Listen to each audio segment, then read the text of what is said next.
Oke, bagi kamu-kamu yang suka fisika, berikut ini ada video fisika. Mohon dicermati, mohon dipahami. Di dalamnya tentunya banyak yang kalian dapatkan. Di antaranya materi fisika, contoh fisika, kemudian soal fisika. Oleh karenanya, silakan dicermati, dipahami, karena inilah video tentang fisika untuk kalian semua kami ada.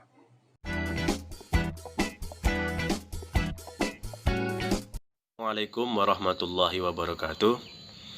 Baiklah anak-anakku, pada kesempatan kali ini kita akan membahas materi fisika kelas 11 MIPA, yaitu berkaitan dengan fenomena efek Doppler. Apa dan bagaimana efek Doppler itu? Mohon kalian semua memperhatikan, karena nanti di akhir pembelajaran ini Bapak Guru akan memberikan soal latihan yang tentunya harus kalian kerjakan sebagai salah satu penilaian mata pelajaran fisika pada materi efek Doppler. Apa efek Doppler itu? Efek Doppler merupakan perubahan atau perbedaan frekuensi yang terdengar karena pengaruh gerak relatif antara sumber bunyi dan pendengar. Yaitu frekuensi yang didengar oleh pendengar atau pengamat itu akan berbeda dari frekuensi yang dipancarkan oleh sumber. Hal ini karena dipengaruhi oleh gerak, baik gerak yang dilakukan oleh sumber bunyi maupun pendengar. Oleh karenanya nanti ada beberapa variasi yang ada pada efek Doppler. Ada kalanya sumber bunyi diam, pengamat diam, sumber bunyi bergerak, kemudian pengamat bergerak, dan lain sebagainya. Nah, oleh karenanya perhatikan baik-baik cara menentukan persamaan yang ada di dalam efek Doppler. Baiklah, kita coba untuk yang pertama, yaitu variasi di mana sumber bunyi yang bergerak, kemudian pengamatnya diam.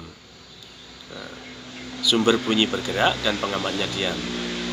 Anak-anakku, jika sumber bunyi bergerak dan pengamat diam, berarti pengamat itu tidak bergerak. Artinya V. Nah, indeks P nanti di dalam persamaan efek Doppler kita ada indeks P dan indeks S. Indeks P itu berarti miliknya pengamat atau pendengar. Indeks S berarti miliknya sumber. Nah, berarti untuk pengamat yang diam berarti VP itu sama dengan 0.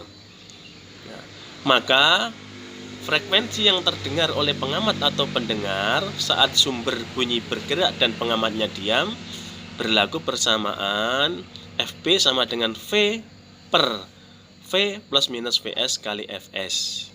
FP itu adalah frekuensi yang didengar oleh pendengar. V di situ ada V, itu adalah kecepatan gerak gelombang bunyi di udara. Kecepatan gerak gelombang bunyi di udara. Kemudian indeks S di situ ada VS dan FS, berarti miliknya sumber. VS berarti adalah kecepatan gerak sumber, FS adalah frekuensi yang dipancarkan oleh sumber. Nah, kemudian di situ di persamaan itu ada tanda plus minus.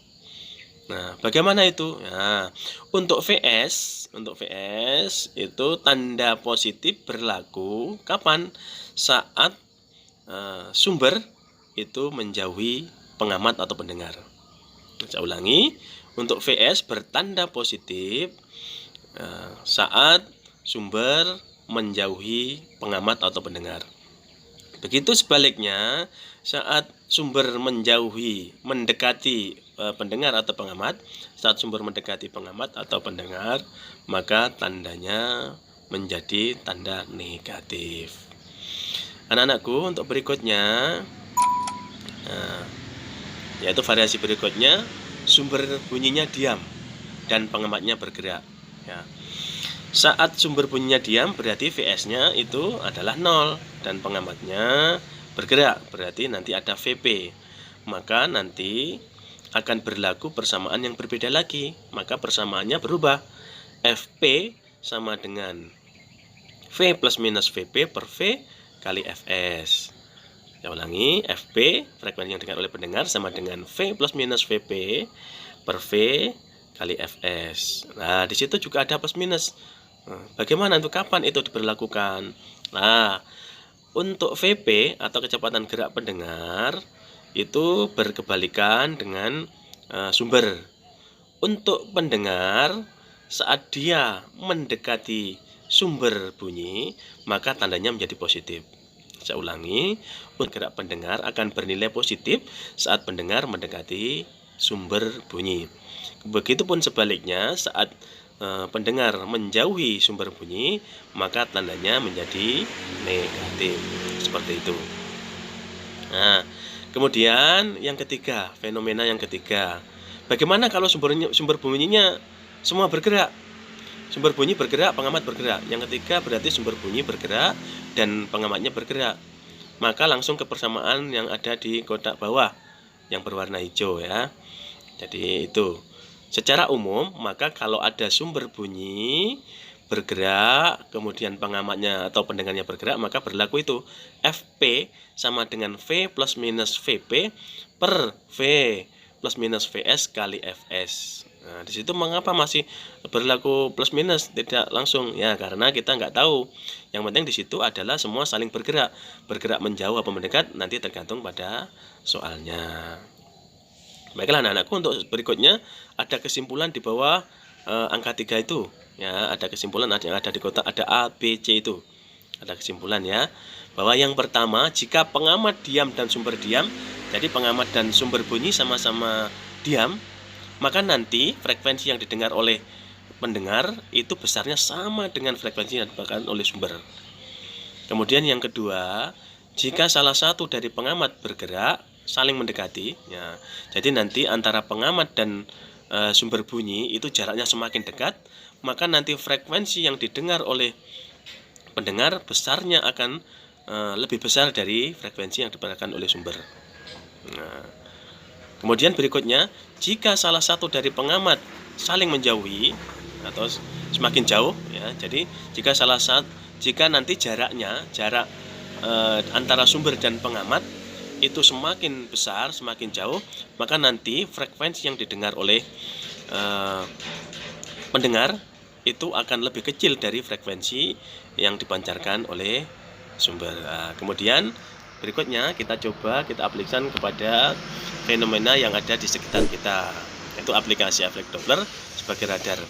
Anak-anakku, terjadinya efek Doppler dapat diaplikasikan sebagai radar untuk menentukan kecepatan sebuah kendaraan di jalan raya. Ini biasa ada di jalan-jalan tertentu yang diatur sedemikian rupa sehingga untuk menghindari terjadinya kecelakaan. Ya, di situ kalian lihat gambarnya.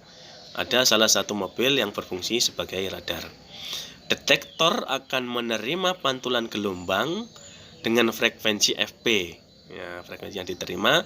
Ya, jadi nanti detektor memancarkan gelombang. Nah, kemudian detektor akan menerima pantulan gelombang tersebut dengan frekuensi Fp. Dianggap sebagai frekuensi yang didengar oleh pendengar atau pengamat. Sehingga dari peristiwa itu akan berlaku persamaan efek Doppler. Kalian perhatikan di situ, maka Fp sama dengan V plus minus Vp per V min Vs kali Fs. Mengapa Vp bernilai positif? Mengapa Vs bernilai negatif? Ya, sudah kita bahas di depan. Karena di situ kan mobilnya saling mendekati.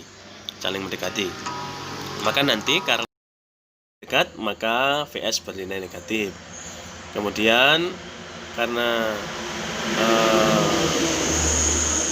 pendengar atau pengamat itu mendekat, berarti bernilai positif. Oke. Baiklah, untuk lebih jelasnya kita coba aplikasikan ke dalam persamaan penerapan dalam penyelesaian soal. Berikut ada soal yang Pak Guru sudah siapkan. Nah, deretan gerbong kereta api yang ditarik oleh sebuah lokomotif bergerak meninggalkan stasiun Tanjung Karang dengan kelajuan 36 km per jam. Ketika itu, seorang petugas di stasiun meniup peluit dengan frekuensi 1700 Hz. Jika kecepatan perambatan gelombang bunyi di udara adalah 340, maka tentukan frekuensi bunyi peluit yang didengar oleh seorang pengamat di dalam kereta api.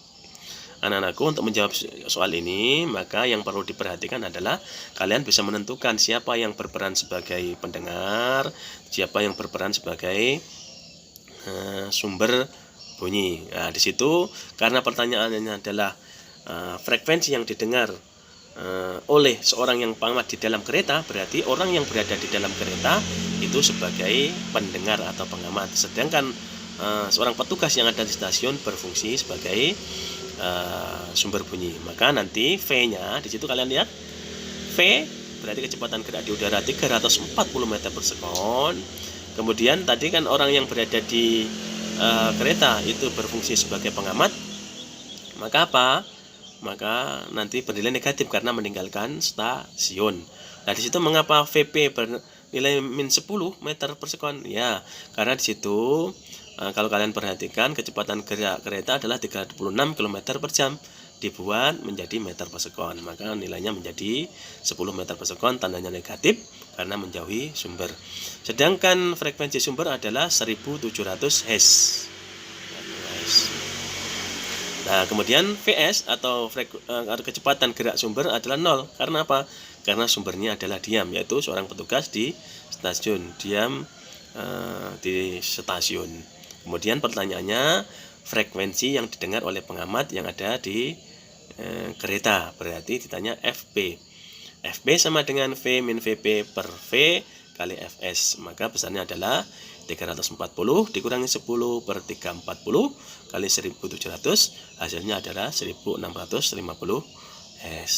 Itu anak-anakku contoh soal yang Pak Guru berikan. Untuk selanjutnya, untuk menguji pemahaman kalian, seberapa jauh kalian menguasai materi efek Doppler ini, kalian kerjakan soal latihan yang Pak Guru berikan.